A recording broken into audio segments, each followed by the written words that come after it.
आता रक्षाबंधन येणार आहे आणि रक्षाबंधनचा सण म्हणजे बहीण भावाचा असतो आणि मग बहीण भावाला राखी बांधाय करता काहीतरी गोड करायला पाहिजे. मग त्याच्याकरता मी आज सोन पापडी करणार आहे आणि ती भावाला घेऊन जाणार आहे. आणि आता मी बनते आणि तुम्हाला करायचे शिकते. सोन पापडी करता काय सामुग्री लागते तुम्हाला सांगते. साखर घेतली वाटीभर, इलायची घेतली आणि बेसन पीठ घेतलंय आणि मैदा घेतलाय. आता सगळ्यात आधी चूल पेटवून घेऊ.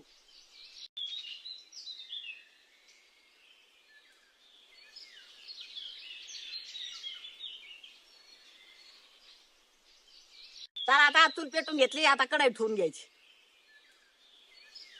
या घरी गावरान गायचं तूप केलेलं आहे, गिर गायचं दुधापासून. आणि आता ते सोन पापडीला वापरू. आता कढईत थोडं तूप घालून घेऊ. एक मैद्याचं पीठ आहे आणि एक बेसन पीठ आहे. हे असे तुपात दोन्ही एकत्र भाजून घ्यायचे.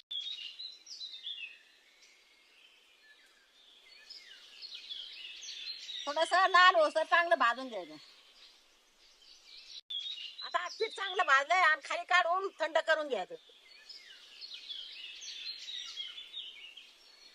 आता कढईतलं पीठ खाली ओतून घेतलंय आणि आता परत कढई वर ठेवायची. आता ही पावसाला थोडीच कमी साखर आहे, ती आता कढईत टाकून घेऊ. त्याच्यात एक बारकी वाटी पाणी घालून घेऊ. आता साखरेचा चांगला घट्ट पाक होऊसर हालीत राहतस.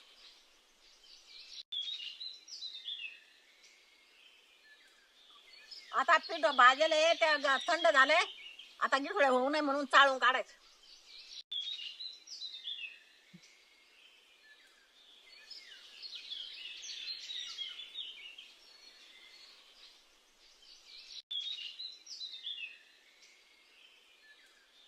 आता आपला पाक एकदम घट्ट झाला आणि सोनपापडीचा आता घट्ट होतोय का नाही ते असा बघू आपण याच्यात.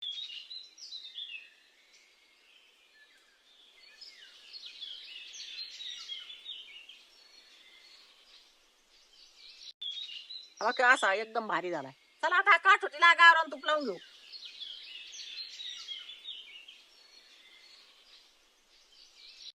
कापून आता काठोटीत ओतून घेऊ. कसं दमादमाने असं दमायला लागले.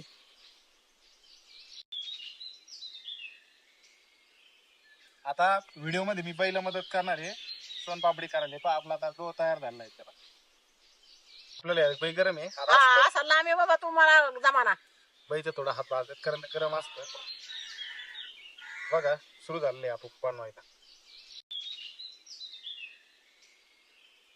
त्याला पांढरा पांढरा कलर यायला लागला बाई. आता याला आपण काय लावणार आहे? इथं पीठ घेतलेलं आहे. याचं आता आपण याला गोल करू. असं मैद्याचं पीठ आणि बेसन पीठ असं गोल काढायचं.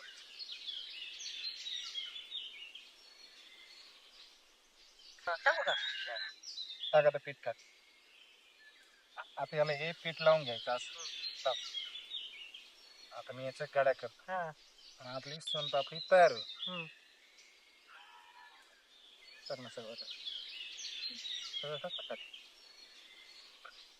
आता या पिठात त्याला असं बुडवायचं. आपली पुढची प्रोसेस चालू करायची. याला अशा सारख्या सारख्या गाड्या करीत राहावं लागतं कारण त्याच्या आपल्याला तारी तयार करायचं ना. आता याला आपण असं पीठ लावून घेऊ. आपल्याला याचा तारी तयार करायचं आणि आपला हात कंटिन्यू चालला पाहिजे. थोडं मेहनतीचं काम आहे पण भारी होतं तयार. तिला जमाना म्हणून त्याला घेतलंय. तिचा हात फ्रॅक्चर झालेला आहे. आता हे पहा आपले धागे यायला लागले मस्त एकदम. आता हे पहा मस्त धागे यायला लागले. तर आता इथून पुढे ताकदीचं काम आहे. जितके आपण त्याला फेरे मारू तितकी ताकद लागते. चला आता आपली सोनपापडी तयार झाली. आता काढून घेऊ.